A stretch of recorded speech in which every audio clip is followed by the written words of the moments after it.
کہ تم جو بھی کرتے ہو اللہ کو سب پتہ ہے. اور ہاں جب جانے لگو نا حج کے سفر پہ کچھ سامان ساتھ لے لینا. باقی سامان تو آپ نے ہم نے پورے کر لیے ہوں گے، لیکن ایک سامان ضرور لیتے جانا اور وہ ہے تقویٰ کا سامان. اچھا آپ سوچئے بندہ اللہ کے گھر پہنچ جائے، اس کے دل میں وہ کیفیت ہی نہ آئے، آنکھوں سے آنسو ہی نہ آئے، تو سچی بات یہی ہے نا کہ اس کے سفر کا کیا فائدہ پھر؟ بھئی جس کو اللہ کے گھر میں جا کے اللہ یاد نہ آ سکا اس طرح، اس سے تو وہ خوش نصیب نہیں جو اس مسجد میں بیٹھ کے رو لیتا ہے. ایک بات سمجھیے گا عزیز ساتھیو دوستو، اللہ تبارک و تعالیٰ نے بار بار یہی بات ارشاد فرمائی کہ کچھ سامان ساتھ لے جانا، اور اس سامان میں سے سب سے عمدہ سامان کون سا ہے؟ تقویٰ. یاد رکھیے گا یہ سبق، بڑی عمدہ باتیں آپ کو کچھ فائدہ دیں گی انشاءاللہ. عزیز ساتھیو، اگر کوئی بندہ کفر سے اسلام میں آئے اور اس کو زندگی میں پہلی مرتبہ وضو کرنا پڑے اور پہلی مرتبہ نماز پڑھنی پڑے، تو ذرا سوچو تو صحیح اس کو کتنی مشکل ہوگی. یہ آپ کی ہماری تو عادت بن گئی نا، اس کو کتنی مشکل ہوگی کہ پہلے ہاتھ دھونے ہیں یا چہرہ دھونا ہے، ناک میں پانی ڈالنا ہے یا منہ میں ڈالنا ہے، سب سے آخر میں اچھا یہ کرتے ہیں. پھر نماز کون سی ہے، اس کی کیا نیت ہے، اس کی رکعتیں کتنی ہیں، اور تشہد کس کو کہتے ہیں، رکوع کس کو کہتے ہیں. مشکل ہوگی یا نہیں ہوگی؟ گھوم جائے گا، بڑا لمبا کام ہے. اسی طرح اللہ تبارک و تعالیٰ کے عزت والے گھر کا حج اور عمرہ ایک لمبا کام ہے. اس کے لیے انتہائی اہم اور ضروری ہے کہ انسان جانے سے پہلے اچھی طرح سیکھ کے جائے. بلکہ یہاں سے تصور کیجئے گا، حافظ ابن حجر عسقلانی رحمہ اللہ علیہ حج کرنے کے لیے گئے، بیت اللہ کا طواف کیا، باقی ارکان پورے کیے. ایک بندہ ان کو بعد میں ملا، کہنے لگا کاش کہ آپ حج پہ آنے سے پہلے ابن حجر عسقلانی کی کتاب پڑھ لیتے. وہ کہنے لگے کہ میں ہی ابن حجر عسقلانی ہوں. اللہ اکبر. یعنی کتاب لکھنے والے کو جب عمل کرنے لگا اس میں غلطی لگ گئی. تو سوچئے جب آپ اور میرے جیسے عام لوگ ہم اللہ کے گھر کے لیے سفر باندھتے ہیں، اس پہ جانے لگتے ہیں، اور بغیر اہتمام کے سیکھے، بغیر محنت اور کاوش کے اس کو وقت دیے، ذرا تصور تو کیجئے کتنی غلطیاں کرتے ہوں گے. انشاءاللہ اللہ نے چاہا اس عنوان پہ بات ہوگی. میں نے صرف تھوڑے سے اپنے کمزور علم کی بنیاد پہ ایک دن صفحہ لے کے لکھنے بیٹھا تو مجھے صرف حرم مکی کے اندر عام لوگوں کی جو غلطیاں نظر آئیں اس کی تعداد 35 تھی. 35 غلطیاں، لاکھوں روپے لگا کے، اور زندگی کی سب سے بڑی خواہش ہوتی ہے انسان کی، اتنی بڑے عظیم فریضے کو ادا کرنے کے لیے جائے انسان اور غلطیوں کے انبار لگا کے آ جائے. یہ دکھ اور شرم کی بات ہے. میں آپ کو یہ سمجھانا اور سکھانا چاہ رہا ہوں، ہم سب اپنے مزاج میں ایک چیز داخل کر لیں. اگر آپ صحیح معنی میں مسلمان بننا چاہتے ہیں، اپنے مزاج میں داخل کر لیں کہ جو چیز ملے اس کو سیکھنے کی کوشش کرنی ہے. بڑا ضروری مزاج ہے. اسلام سارا ہی سیکھنے سکھانے سے تعلق رکھنے والی چیز ہے. اگر یقین نہ آئے تو قرآن حکیم کی 114 صورتوں میں سے سب سے پہلی صورت اتر رہی ہے، اور اس میں اللہ تعالیٰ تعلیم، اقرأ بسم ربک الذی خلق، پڑھیے اے محمد اپنے اس اللہ کے نام سے جس نے پیدا کیا. اور محمد صلی اللہ علیہ وسلم فرمانے لگے ما انا بقاری، میں تو کو پڑھنے لکھنے والا نہیں ہوں. فرمایا اقرأ بسم ربک الذی خلق خلق الانسان من علق. یہ آپ کے اور میرے دین اسلام کی پہلی وحی ہے. کیا اس میں پیغام نہیں ہے انسانوں کے لیے؟ اس میں پیغام ہے کہ مسلمانوں اگر دین اسلام پر عمل کرنا ہے اپنے مزاج میں شامل کر لو سیکھنا اور سکھانا. کہیں سے دعا سنی اس دعا کے پیچھے لگ گیا کہ اس دعا کو میں حاصل کروں اور اس کو یاد کروں. کہیں سے کوئی عمل سنا، اس عمل کی لالچ کرتے ہو اس کے پیچھے لگ جاؤ کہ اس عمل کی تفصیل حاصل کروں اور اس کو اپنی زندگی میں عمل میں اتاروں. اور یہی ہم ہر خطبہ جمعہ میں گزارش کرتے ہیں. یہ سب خطبات، ان کا ایک بنیادی اور لازم مقصد یہ ہے کہ اللہ کے بندے مسلمان دین سیکھ دیں، ان کی زندگیوں میں اسلام اتر جائے، اور اسی کی زندگی میں اسلام اترے گا جو اس کی فکر کرے گا کہ مجھے سیکھنا چاہیے، مجھے فلاں ذکر امام صاحب نے بتایا تھا، فلاں حدیث میں یہ دعا بتائی تھی، وہ دعا مجھے سیکھنی ہے. اگر آپ کی زندگی میں یہ عادت شامل ہے تو آپ کو مبارک ہو، آپ اسلام میں عمل کرنے میں بہت آسان رہ جائیں گے اور مزہ بھی آئے گا. لیکن اگر پورے ماحول اور معاشرے کی طرح ہم سب بھی اسی عادت کے شکار ہو چکے ہیں، کوئی بھی بات سنی اس کو اسی طرح کانوں سے گزار دی، اس کی ٹو نہ لگائی، اس کی فکر نہ کیا، اس کو حاصل کرنے کی کوشش نہ کی، پھر اسلام پہ پورے گج وج کے عمل نہیں ہو سکتا، گزارا ہی ہوگا. آگے سنتے آئیے. اللہ رب العزت نے سورۃ بقرہ 196، 97، 98، 200 تک یہ سب آیات حج کے متعلق ہیں. فَإِذَا أَفَضْتُم مِّنْ عَرَفَاتٍ فاذكروا الله عند المشعر الحرام واذكروه كما هداكم وإن كنتم من قبله لمن الضالين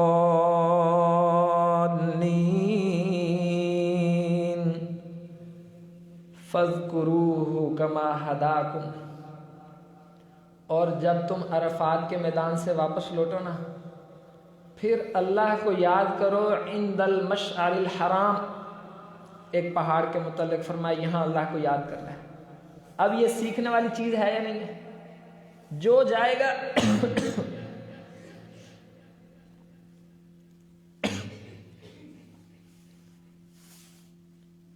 اگر وہ سیکھ کے جائے گا کوئی انسان، اس کے لیے عمل کرنا انتہائی آسان ہو جائے گا. اور آگے فرمایا فَاذْكُرُوهُ كَمَا هَدَاكُمْ، اس طرح اللہ کا ذکر کرو جس طرح اللہ نے تمہیں سکھایا ہے. اب سکھایا سے کیا مراد؟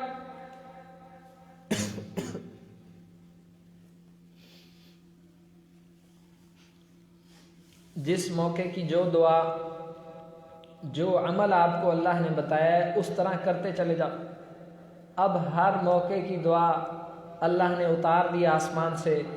نبی علیہ الصلاۃ والسلام نے حج کے موقع پر فرمایا تھا خذوا عنی مناسککم، خذوا عنی مناسککم، لوگو میں محمد سے اپنے حج کے ارکان سیکھ لو چیزیں. اور پھر فرمایا خذوا عنی مناسککم، اے میرے صحابہ مجھ سے حج کے طریقے سیکھ لو، شاید کہ اگلے سال آپ کی اور میری ملاقات نہ ہو سکے. زندگی کا آخری پیغام بھی امت کو یہ کہ امت کے لوگوں سیکھ لو دین کو، کیونکہ یہ سیکھ کے عمل کرنے والی چیز ہے. اس پہ خود بخود عمل نہیں ہو سکتا جب تک انسان کو علم نہ ہو، وہ سیکھ کے نہ گیا ہو، اس نے اس کی پریکٹس نہ کی ہو، تب تک اس کے لیے عمل کرنا ممکن نہیں ہے. لہذا مجھ سے حج کے ارکان سیکھ لو، دین اسلام سیکھ لو. اسی طرح عمرہ کی عبادت بھی اسی طرح ہے. جو انسان جتنا سیکھ کے گیا ہوتا ہے، یقین جانیے اس کو وہاں جا کے یوں ہی لگتا ہے کہ شاید میں کچھ کم سیکھ کے آیا ہوں. جگہ جگہ پہ سیکھنے کی چیزیں. اگر ہم اپنی زندگی میں ایک احرام کی بات آپ سے ذکر کرتا ہوں. احرام یوں سمجھیے کہ ایک بندے نے دھوتی باندھنی ہے، اس کے باندھنے کے 10 طریقے ہو سکتے ہیں، کوئی بھی طریقہ ہو سکتا ہے. لیکن اگر کوئی بندہ صرف اس کو سیکھ لینا جو اس کا ٹیکنیکل طریقہ باندھنے کا، تو وہ اتنا آسانی سے باندھے گا. ایک تو اس کو فکر نہیں رہے گی کہ کہیں شرمگاہ ننگی نہ ہو جائے، عام بندہ پہلی دفعہ پہنتا ہے. اور دوسرا اس کو یہ فکر نہیں رہے گی کہ چلنا کتنا مشکل ہو رہا ہے. ورنہ زور سے اگر باندھ دیا جائے کوئی چل نہیں سکتا، مشکل ہو جاتا ہے چلنا، یوں لگتا ہے شاید انسان گر رہا ہے۔ اب چھوٹی سی یہ چیز ہے، صرف کوئی بندہ اس کام کو بھی اگر اپنے مزاج میں شامل کر لے کہ میں نے یہ کام بھی سیکھنا ہے،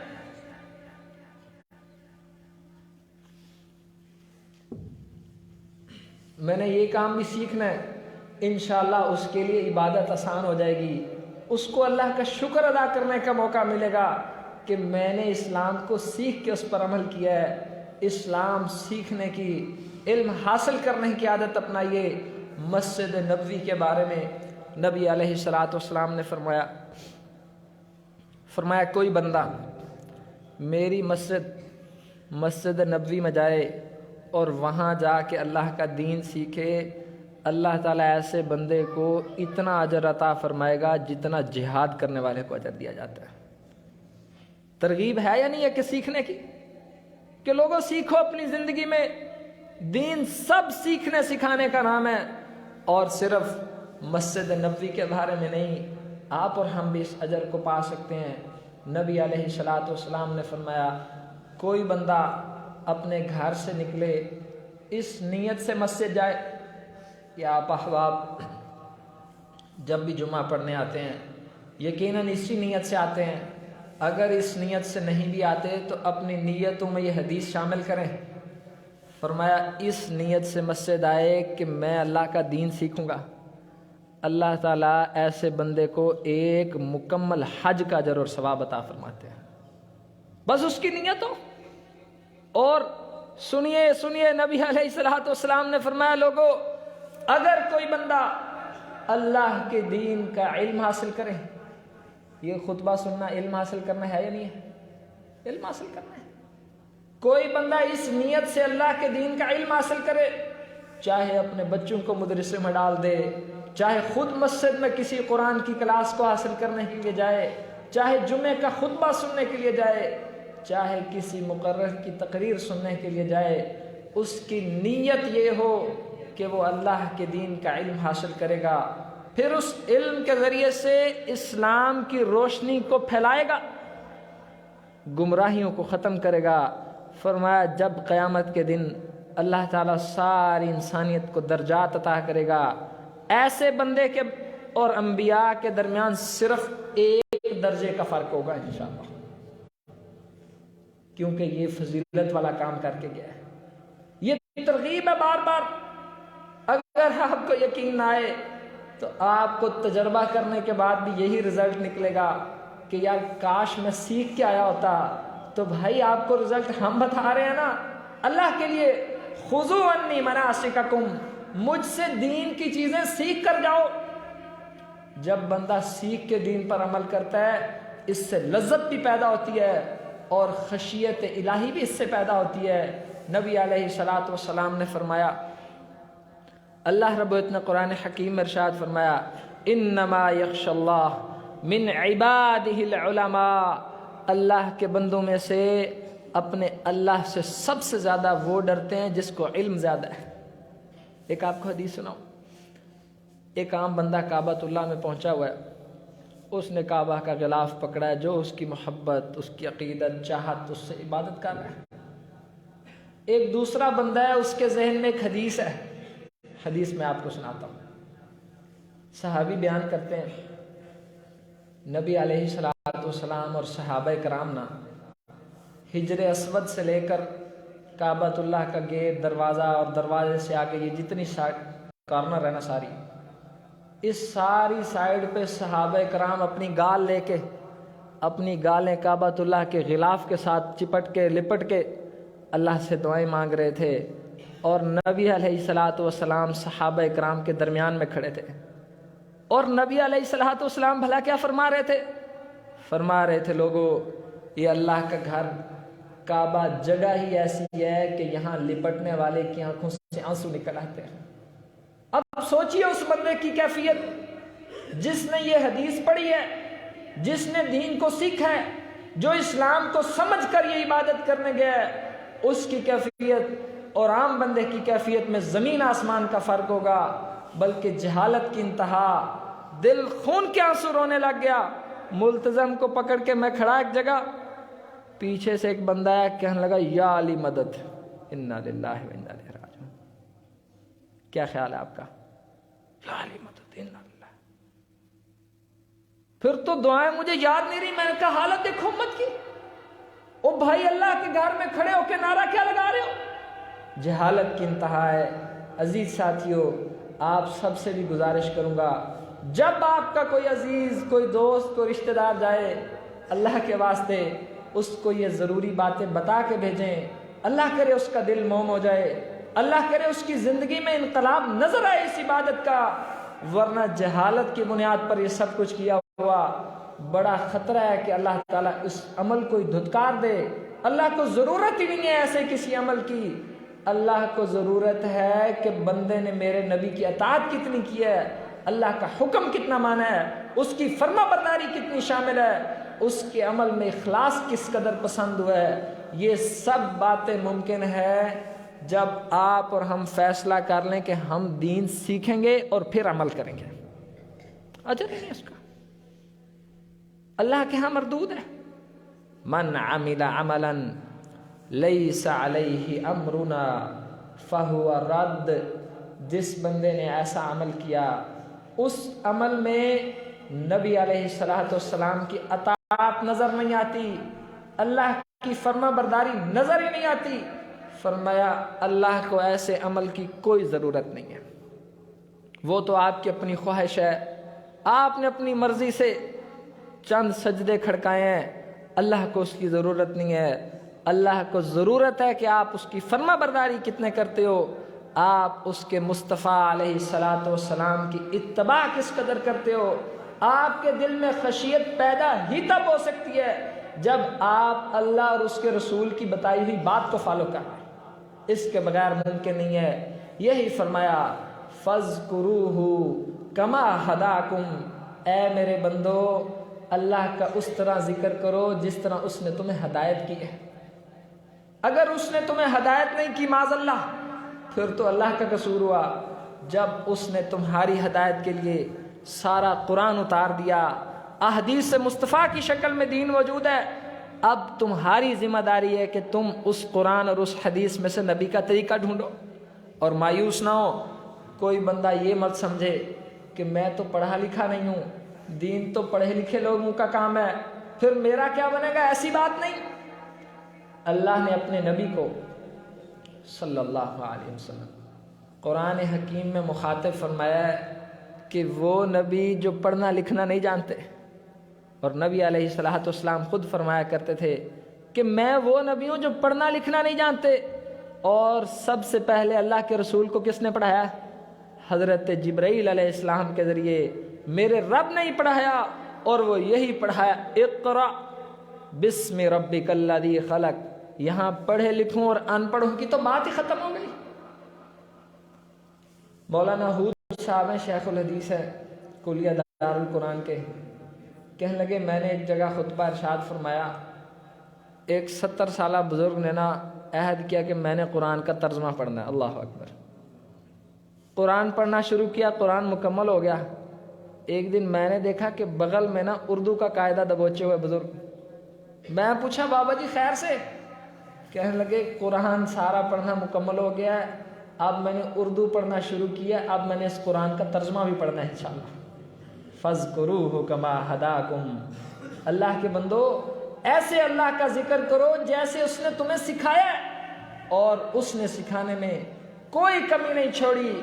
ہماری تلاش میں کہیں کمی ہو سکتی ہے، ہمارے سیکھنے میں کہیں رکاوٹ ہو سکتی ہے، اس کے سکھانے میں، اس کے بتانے میں، اس کے آسمان سے نازل کرنے میں اس کا فضل ہی فضل شامل ہے، اس کی رحمت ہی رحمت شامل ہے، اور یہ اللہ کا احسان ہے کہ اس نے اپنے بندوں کو دین اسلام کے بارے میں بھی بتایا، اپنی عبادت کا بھی بتایا، اور اس عبادت کے طریقے بھی بتائیں کہ میرے بندوں میں اس طرح خوش ہوتا ہوں، یہ طریقے ہیں مجھ تک پہنچنے کے۔ اب بندوں کی اپنی کمزوریاں اور سستیاں ہیں۔ نبی علیہ السلام انتہائی مشتاق تھے، شوق رکھتے تھے، کاش کہ اللہ کے بندے اس کے دین کو سیکھ جائیں۔ حضرت علی رضی اللہ عنہ، ان کے پاس ایک بندہ آیا، کہنے لگا کہ میرے اوپر اتنا قرض ہے کہ میں کبھی بھی اس کو ادا نہیں کر سکتا، آپ میری کچھ مدد کریں۔ سنیے گا، میں نے آپ سے گزارش کی، دین سارا ہی سیکھنے سکھانے کا نام ہے۔ یہ ہمیں اپنے رویے بدلنے ہوں گے، اپنے مزاج میں بنائیں کہ جہاں دین کی کوئی بات پتہ لگے بس اس کو سیکھنا ہے، اور انشاءاللہ سکھائے گا کون؟ میرا اللہ راستے آسان کرے گا، اللہ اس میں برکت ڈالے گا، اللہ تعالیٰ آپ کا سینہ اس کے لیے کھول دے گا۔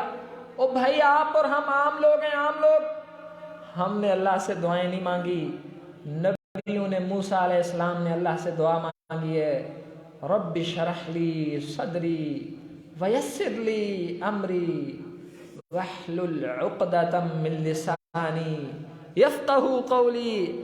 اللہ جی میرا سینہ کھول دے، سبحان اللہ، اللہ تعالیٰ میرا سینہ کھول دے، ویسر لی امری، میرے سب کام آسان کر دیں، کیونکہ سینہ کون کھول سکتا ہے؟ اللہ۔ کام آسان کون کر سکتا ہے؟ اللہ۔ واحلل عقدۃ من لسانی، اللہ جی اس زبان میں تھوڑی تھوڑی لکنہٹ ہے، یہ لکنہٹ دور کر دیں، یفقہوا قولی، اس لیے لکنہٹ دور کر دیں تاکہ لوگ میری تبلیغ کی باتیں سمجھ سکیں۔ یہ دعائیں کی ہیں نبیوں نے۔ اگر ہم یہ پیغام سننے کے بعد اپنے آپ کو عاجز